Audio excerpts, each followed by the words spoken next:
And my presentation split into 3 parts, so I apologize for that. But I did want to just kind of talk today about a population that is very important to me, and a population that I think we all work pretty closely with. And so it starts off with just giving a little bit of background of the combined residence and where we end up working. So does anybody know where this is around? Yeah, St. Vinny's is the St. Vincent de Paul. So we work at the homeless shelter there. That's where our primary combined clinic is, and where we do a lot of our outpatient centers. So these are the streets we walk down almost every day to get to work. And as you can see, there's a lot of activity. Now, an incident happened a couple months ago that inspired me to do this presentation. I'd like to show you a clip of that. And multiple streets are shut down in East Village as police try to find the person who shot and killed a security guard last night. The guard was patrolling the new homeless shelter in that area. And our 10 News reporter Natay Holmes joins us live from 17th Street, just by the shelter. And Natay, police have been out there all night. What are we learning now about the person who was shot?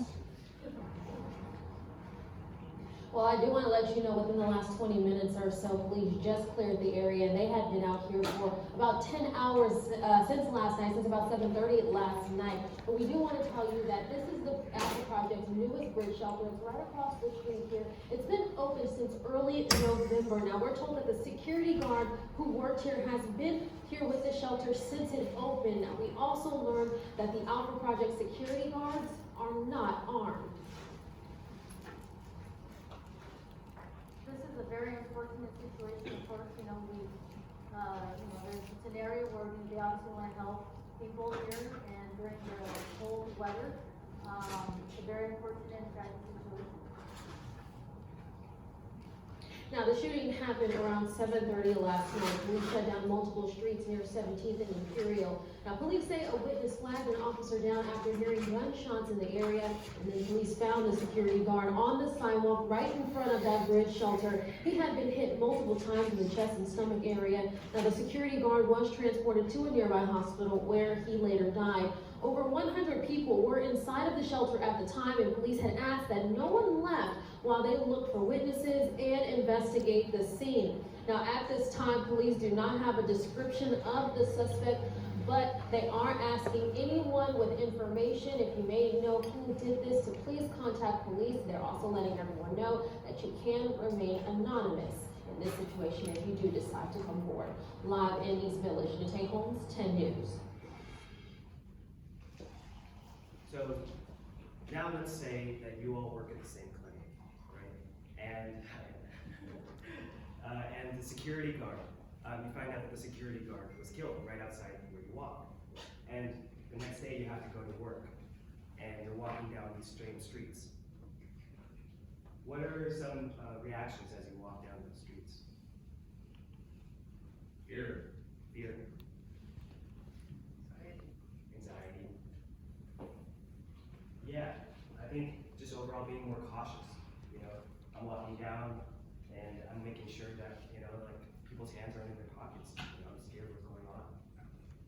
And just because I have no other way of measuring public reactions and YouTube comments, this was just a compilation of YouTube comments that basically said a lot of the same. It's really dangerous out there. Homeless are very dangerous, and we need to be more careful. Security guards should be more armed in that area. So here I am a few days later, and I'm still walking down these streets feeling very guarded. We got this situational awareness training from that one paranoid security guard, just about always being at 45 degrees and watching for people, everyone's got something in their pockets, just be really careful. And so I'm walking on the road now, and and I'm just this is scary, right? And we got whistles to make sure that if anybody's around us, to make sure that we can whistle and try to. And this concerned me because for 2 reasons. One is I'm going to be working with this population for the next couple of years. I can't be walking in fear a lot, right? And the second is that I don't even know the truth, right? The I made this assumption that maybe the homeless person did it, right? Maybe we all made this assumption that the homeless person did it. And so I need to be more careful, and I need to investigate the truth to see whether there's actually anything going on besides bias. So I did some investigation, meaning I Googled and surprisingly, this wasn't really on the news much, but it turns out that both the killers, they identified 2 killers, and they both have connections to street gangs and extensive criminal histories. And then on top of that, they've lived in Chula Vista and are self-employed businessmen. And so that they're housed. And I don't know about you, but how many of you might have made the assumption that like a homeless person did it? They're like based off of the information you were provided, right? And so this was kind of a shock to me a little bit that, oh, here I am. Like, why did I make this jump? Why did I make this jump to conclusion?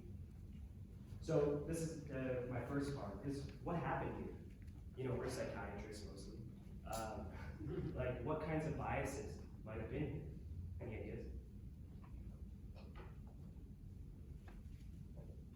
Yeah. A bias that people with mental illness are maybe physically violent, which is violent in general. Yeah, right. So, kind of along the same lines, I might have had this framework or view that homeless people are dangerous, right? And then kind of this dangerous event happened. That fit into this pattern that I have, right? And now I kind of made this jump that, whoa, I went on high alert, and now all homeless people are dangerous. Now, this is called representativeness, right? That's what I later found out. A cognitive bias, when something easily fits into a pattern that we already know, then we're more likely to believe that. But in order for me to know whether this is just a bias or whether it's true, I need to know whether are homeless people more dangerous, right? Because that's the assumption I'm making. So I did some data collecting and found out that, to my surprise, homeless people are just as dangerous as housed people. And that was quite shocking to me. The other thing that was surprising was that homeless people are more likely to be victims of violence than they are to be the perpetrators or the attackers. And just to highlight this point, here's a clip from just around the corner where I live of just some violence.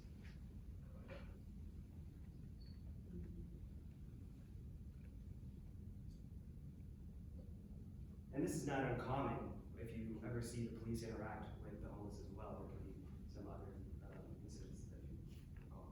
Another way representativeness, where we have patterns of how people are, would be to kind of think about what do we usually think homeless people look like.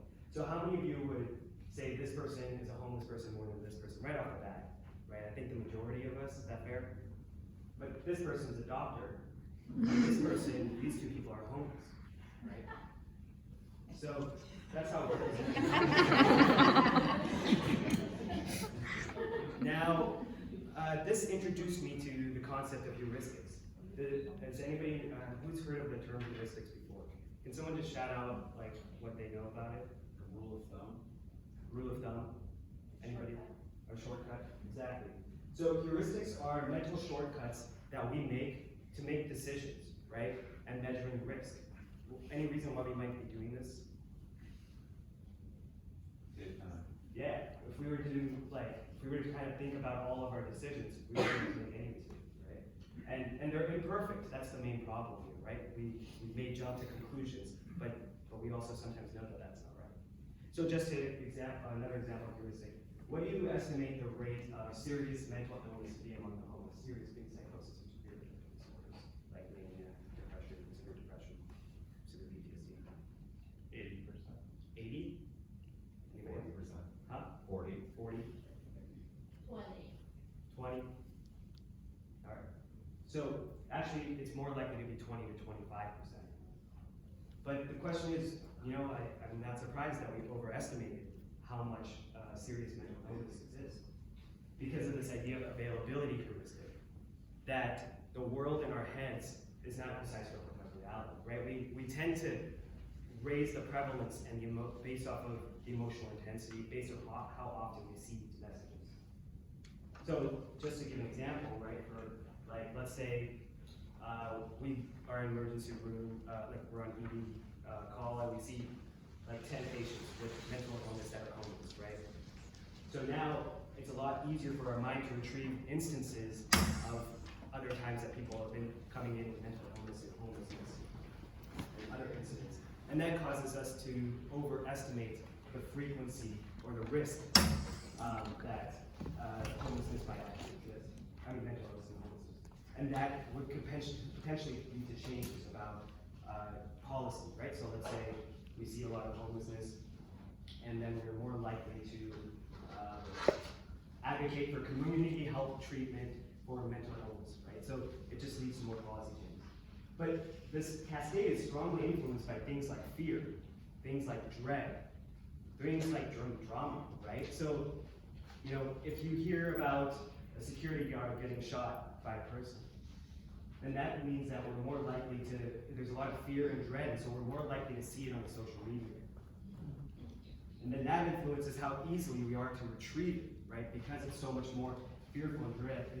Then we start recalling all the other experiences that we might think a homeless person might be dangerous. And then that leads us to overestimating the frequency and the risk of which we perceive the danger of homelessness. And maybe that leads to policy changes like, oh, we need to make sure homeless are off the street, they're too dangerous. Or maybe we need to create more armed security guards. So there's this cascade. Are there any questions about this cascade? Does it make sense? Yeah? All right. Now, another thing, and I think it becomes very relevant, is that this cascade can also be influenced by recency, how new something is, whether there's voluntariness or not. So whether we have any control about it or not, and then how we move this. So an example of this would be coronavirus, right? So let's say we see online death that happened from coronavirus, or just from yesterday, Tom Hanks was found to have coronavirus, right? That's a dramatic, salient, fearful event. So now you see it on the news a lot, that, like, look at all this death that is happening from coronavirus. Then that brings up other instances of fear when there was a pandemic, or maybe other fears that might be going on about illnesses and how they spread. And then we start overestimating what the actual risk is of getting this disease or actually dying from this disease. And then this leads to a whole set of actions where it could be, policy changes in NBA games, flight changes, or even toilet paper, shortage. So the question might arise, why do we do this, right? So let's say you hear about a plane crash. So the plane crash, you hear about it, it goes from the visual cortex, or the occipital cortex, or the auditory cortex, and goes to the thalamus. Now the thalamus has a call it needs to make. Am I going to send this to the amygdala, or am I going to send this to the cortex, right? So because unfortunately the amygdala is so much more primitive, and it's just so much closer and easier to access, it goes to the amygdala. Now the amygdala takes control. And it says, whoa, this is scary. And a plane crash just happened, you're about to go on a plane. And then finally the thalamus says, all right, let me go send it to the cortex. So it sends it to the cortex, and as you can see by the blue arrows, the cortex is like, yo, calm down. There's dozens and dozens of flights that go and happen without, any issues. You're overreacting. But unfortunately, however, the amygdala has already hijacked the brain, right? So it's hard to regain that control. So now, I want to introduce another heuristic that might come into play. And this is the affect heuristic. So this is a chemical plant. And let's say you feel like chemical plants are just bad, right? They piss you off. Then the affect heuristic says how you feel about it also affects how you think about it, right? What the risk might be of having a chemical plant. That maybe you might be overestimating the dangers of a chemical plant, that, oh, it's killing the environment, we need to stop. Now, this might apply to us as well. So I'll ask a question. How would you feel about, let's say you see a homeless person outside and you want to give them like $100 or $150? How would you feel about that? I don't know, just say something. Don't do it. Don't do it.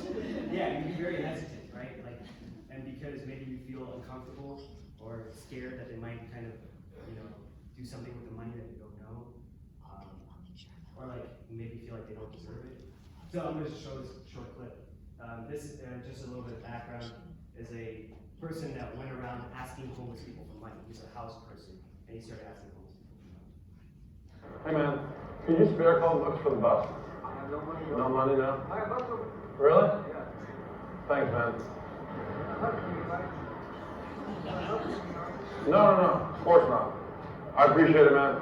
Hey, actually, I have some extra cash I could probably give you. Yeah. There you go. Yeah, there you go. There you go. Two. You don't have a bus token or anything? Or $1, nothing? Okay, I can do that. I'm not gonna steal it. Thank you so much. Okay.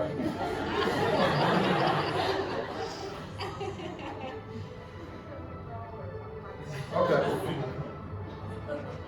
I appreciate it. Okay, yeah. Okay, no problem. Sure, no problem. Thank you. Hey, just because you've been really kind with me, I'm gonna give you $500. Yeah. No. It's for you, okay? Here you go. Yes, here. Here, don't worry. Take this. You need it more than I do. I'm gonna go get your coffee and come back. No. Don't worry. It's okay. No, don't worry. Trust me. You can get food. You can get water and everything with this.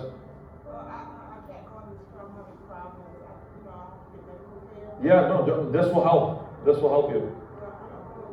I really want you to take this. You've been really kind to me for giving You're helping people who don't even need it. You're giving them money, $1 when they don't even need it.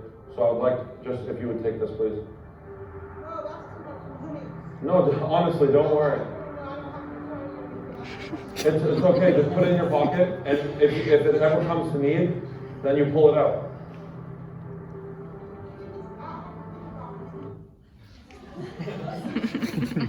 The coffee.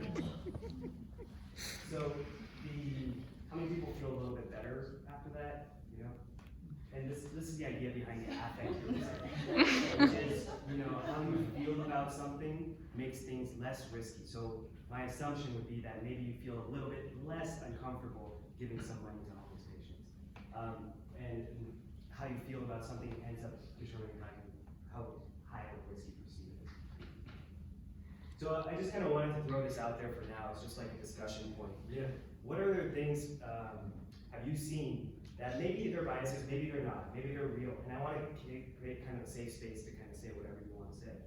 How might they play out in other scenarios? Are there any other biases you notice? Are there any other things that you say and you're like, I'm not sure if that's true, but that's the way I feel?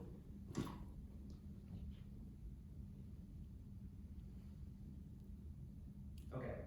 Well, I remember years ago, I used to always worry that, the homeless people that were asking for money just wanted to buy drugs or alcohol with them, so I was kind of reluctant to do that. Yeah, definitely.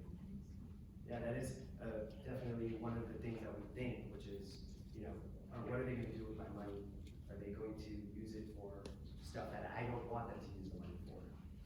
Definitely. Yeah. Do you have any idea how many homeless people that guy had to speak to get those two?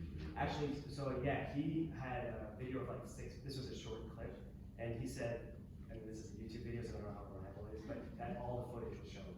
So of all the 6 people that he had, all 6 of them had a similar reaction of either like so much gratitude or just like couldn't take it. I guess from consults, like, the assumption that homeless people aren't gonna follow up with certain medical problems. Yeah. And so they won't, like other services might not provide care or offer care. Yeah, what's the point, right? Yeah. They're not gonna attend and not have attended unless you, or even if they are homeless, why are they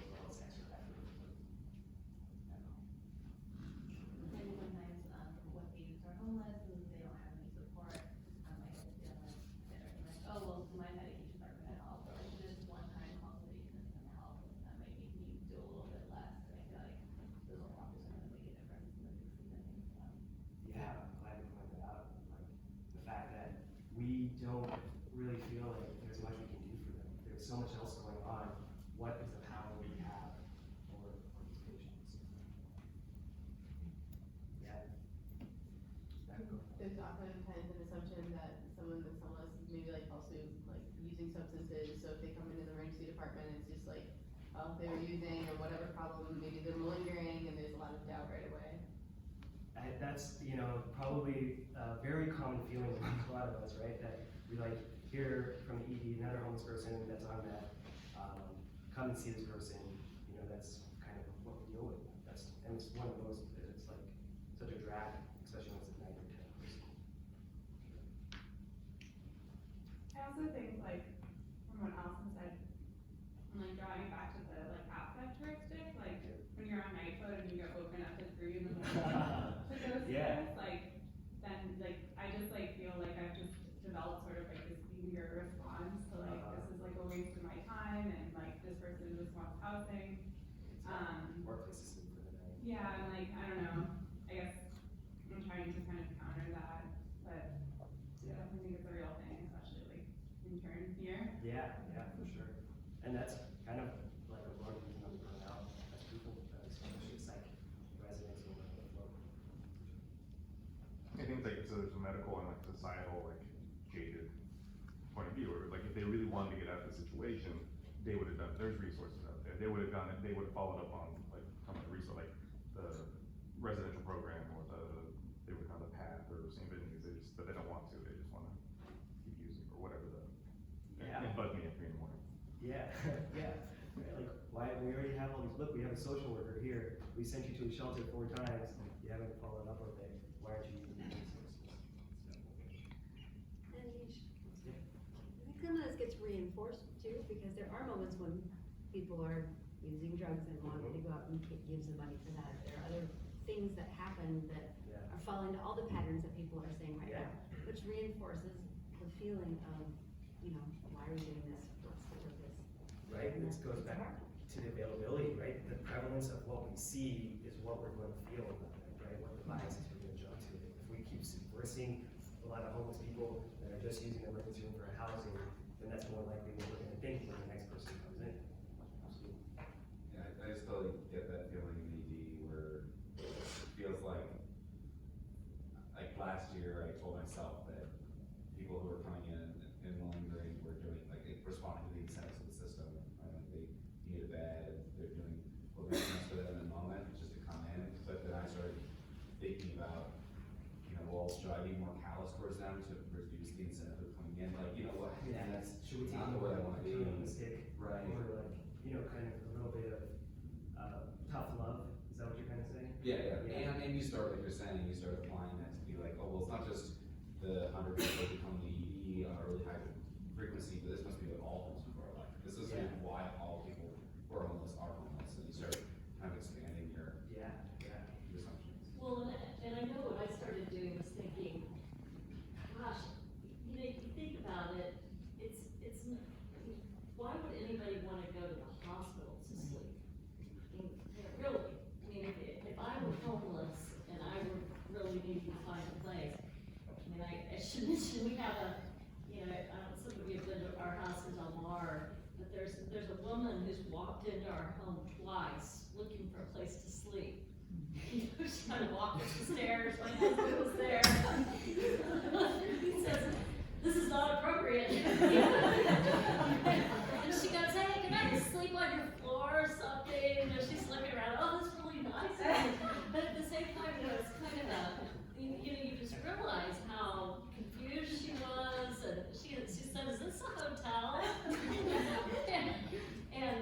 But you realize that the place people are, actually the people that make it to the emergency room are maybe a little more organized than this woman was, because my husband says, there's a homeless center downtown. Yeah.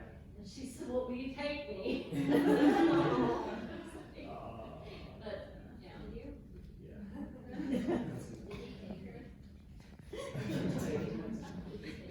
yeah. He didn't take her, it was rush hour. Anyway, it's a whole different issue, but it's a dilemma, what do you do in those situations? Do you call the police, do you? And I'll get into this in a little bit, sorry, go ahead.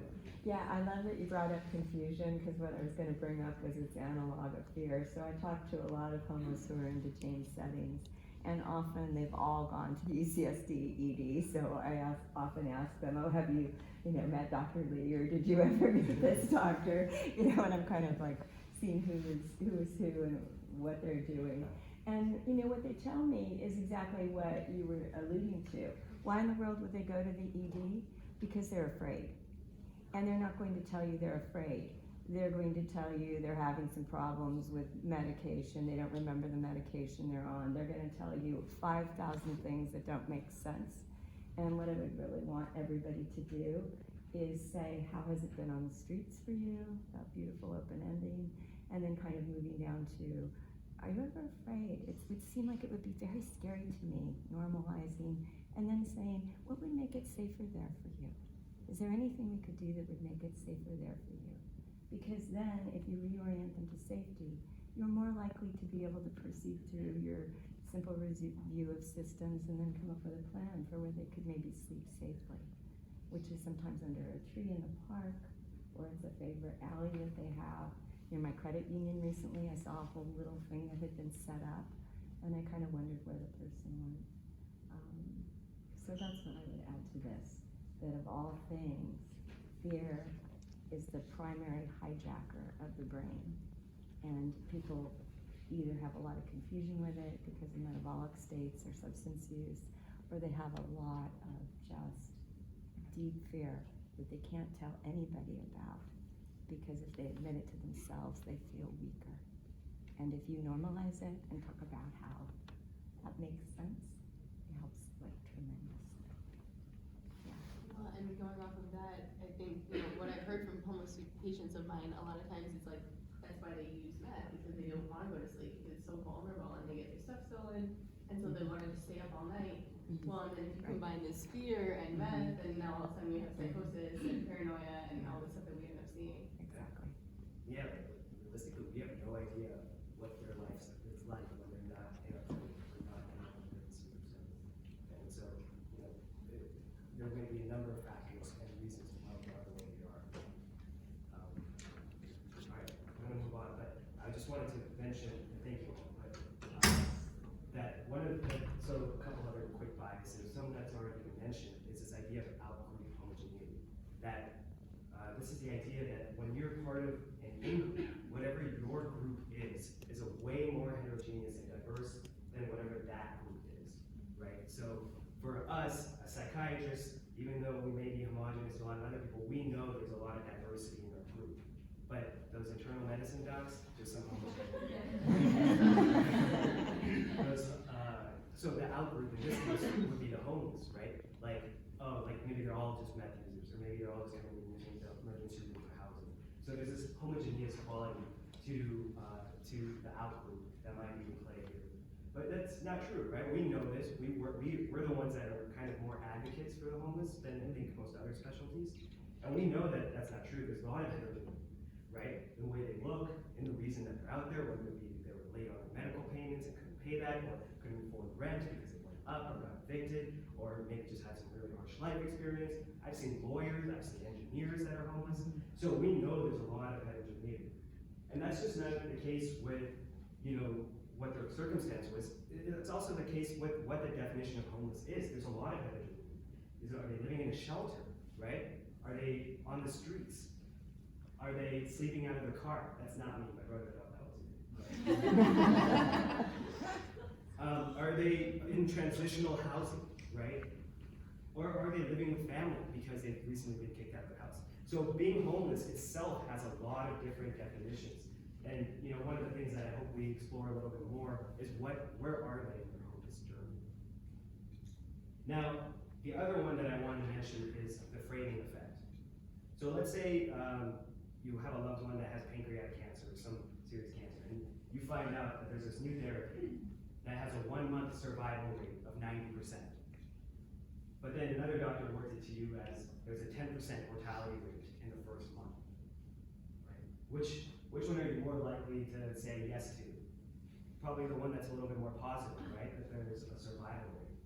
Now, I want you to think about this in our population. When we write a 40-year-old homeless agitated patient, or in the emergency room, when they say, like, homeless person, for psych, versus when you say a 40-year-old, unsheltered, recently on the street, upset because his car got broken into, right? How does that change how we walk up to them and say, how does that change what other people might be perceiving of an incident? So I just wanted to introduce just a sliver of cognitive biases. These are all the cognitive biases that we are aware of as researchers. And as you can see, that is very overwhelming. But my hope is that, like, I've created a little bit of space, or we've together created a little bit of space for the next time that we make a jump or a conclusion to something. And in case you're feeling bad about yourself, this is Aziz Ansari's stand-up. Actually, Ashley and I went to this together. And it's a different cultural code. You can't judge it. And I think he makes a good point as to how you might be feeling right now and what the thoughts are. It's a different cultural context. You can't judge everything by 2019 standards. Sure, some things, of course, but not everything. Yeah? I guess what I'm saying is, look, we're all shitty people, okay? And we have our blind spots. When we become aware, we slowly get better. We're all on a journey. And if you're one of these people sitting there like, I'm not shitty, I'm aware of all the marginalized groups and everything, you're extra shitty, okay? Because you're arrogant. Have some humility. Don't you realize in 50 years we're all gonna look back and feel like complete assholes? Like, isn't that the dream, in a way? That 50 years from now we look back, we can't even justify ourselves to our grandkids. We're just sitting there like, I don't know what the fuck was going on. There was just homeless people everywhere. No one gave a shit. Just kind of avoid eye contact, walk around them, hope it wasn't one of the ones that chased you down. Every now and then they'd have cups out and you'd open up your wallet and be like, oh, sorry, all I got's 20s. And then you'd hop on one of those weird scooters and get the fuck out of there. It was weird times, 2019. So my objectives for this part were just to introduce some cognitive biases. And one of them was this idea of representativeness, where things fit into a pattern that's convenient for us. And so we're more likely to jump into that. Availability bias, where things that have emotional intensity or prevalence, that we see something, we tend to overestimate the risk. The affect heuristic, where how we feel about something often translates into the risk that we perceive something might have. The outgroup homogeneity, where the population that's not us is a lot more homogeneous than we are. And then the framing effect, where how you frame something makes a big difference into how people perceive it. So that's the end of part one. You guys doing okay so far? Alright, so part two. So, I did this research and I was like, you know what, like, this is so strange, right? I was reading that people in the early 80s, homelessness wasn't a thing, right? And then as time progressed, now in the 90s, it's become a culture, it's become a phenomenon. And my question was, how did they get there? And so, as you might know, California has the largest homeless population in the country. And for those of you that aren't combined, where do you think San Diego ranks in the counties in the country with homelessness? Just throw it in. 3? 3rd? 2nd? Okay, you guys are way good. It's 4th. I was hoping you guys would go higher. But yeah, 4th largest homeless population in the country. And just to kind of give a basic framework of the continuum of how people become homeless. This is just one example, like I said, very underrated. But there's, let's say you get evicted from your apartment, right? Whether for whatever reason, rent went up or you can't afford it. So then you start living with family. And family kind of gets like you're a burden, you're a growing person, go do something. So then you realize like, hey, you know what I can do is I can sleep in my car. Then you start sleeping in the car. And then you put down your parking tickets. And then they put a boot on your car.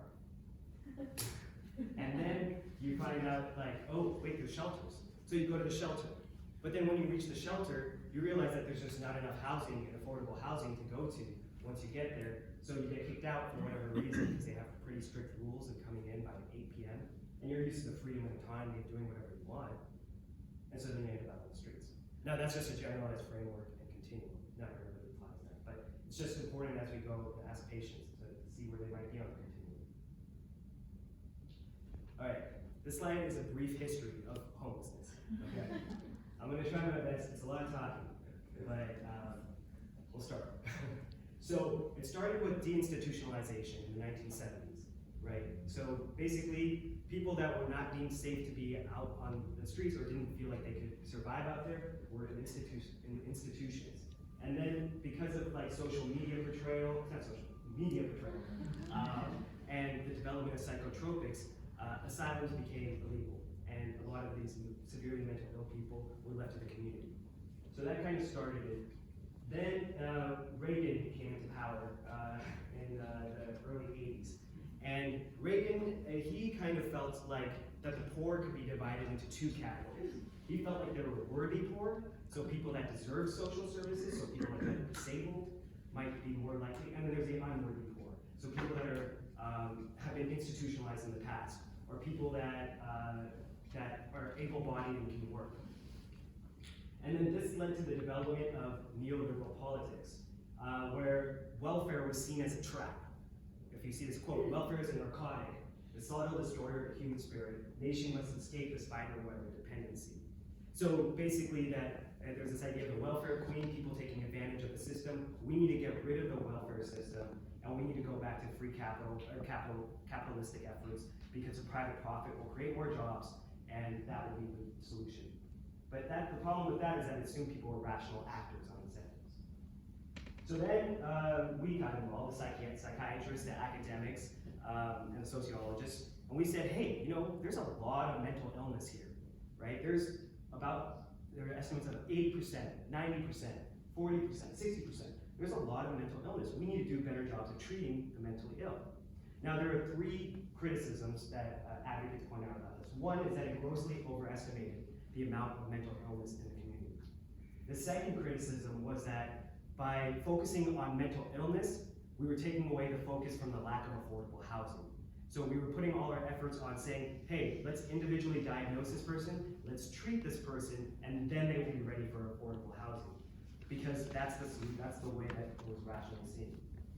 And then the third criticism was that it assumed there was this like causal relationship, that mental illness caused homelessness. But we know now that it's a lot messier than that. People that are homeless can become mentally ill. People that are homeless are not mentally ill, right? So there's just this like lack of causality to it. Then it led to the McKinney Act, or as I like to call it, the McKinney Act. Now, pros and cons to the McKinney Act, the following. So this was great because the advocates and the psychiatrists finally said, hey, you need to increase federal funding, right? You can't, like Reagan was like, no, we have to decrease federal funding, but they were like, no, we need to do something about this. That's great. But the cons were that it focused a lot on emergency relief. It focused a lot on emergency shelters. It also focused a lot on developing services for the worthy and not the unworthy. So people that were mentally ill got services, and people that were disabled, but people that were able-bodied and that were institutionalized in the past or something like that were not given services. The other person that gets involved is the first Bush. Now, the first Bush was considered a compassionate conservative, meaning that he felt that we could help the homeless, and he created what we now know as a social services industry. So social workers, welfare officials, government officials, people that are helping people with housing. This was the creation of the social services industry at the time. And as you can see, this is actually a picture from the homeless convention this year of all the social services in San Diego. And you can just like, based on looking at it, just looks like very busy. It's very scattered, and the criticism here is great. We have something for the social services, but once again, we're trying to say, hey, they need to be treated until we reach affordable housing, right? Like we need to figure out all their other stuff before we can get to that point. Then Clinton got involved, and there was noticeably a decrease in support of the homeless among the public. And some of this was media portrayal because they started talking about compassion fatigue. They started talking about how the homeless, like there were more and more stigmatizing images of the homeless, up by 40%. And there was also this idea of NIMBY. Does anybody know what NIMBY is? Right, not in my backyard. So basically, hey, we'll help you, but just not in my backyard. Don't be building a shelter there. And then there was this is when criminalization of homeless began a lot as well. Meaning that, hey, if we take you out of our sight, you're not a problem anymore, right? So if we make sleeping outside illegal, if we make panhandling illegal, if we make begging illegal, if we make you having your personal belongings and storing them somewhere illegal, then it's not a problem. Then the Bush and Obamas were actually the first presidents that focused on increasing the amount of affordable housing for patients. So, how many of you have heard of VASH? VASH is, like a voucher for veterans to be able to obtain housing. And because of that, it was widely successful, and the veteran homeless rate went down about 40% during the pregnancy.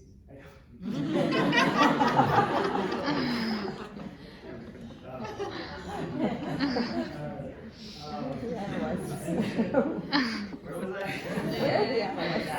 And then there was PATH.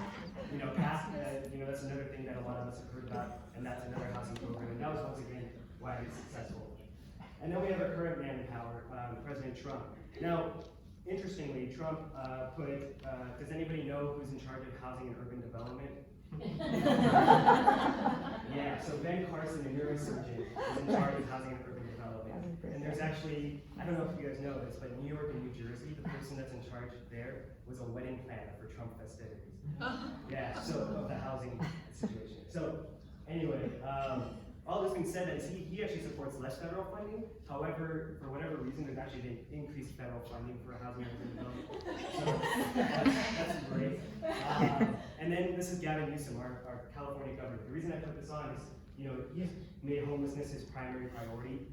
He's put in, I just read in the Mercury that $1.5 billion just into reducing homelessness just recently. All right, so there are two main themes that I saw in my understanding and education of what happened here.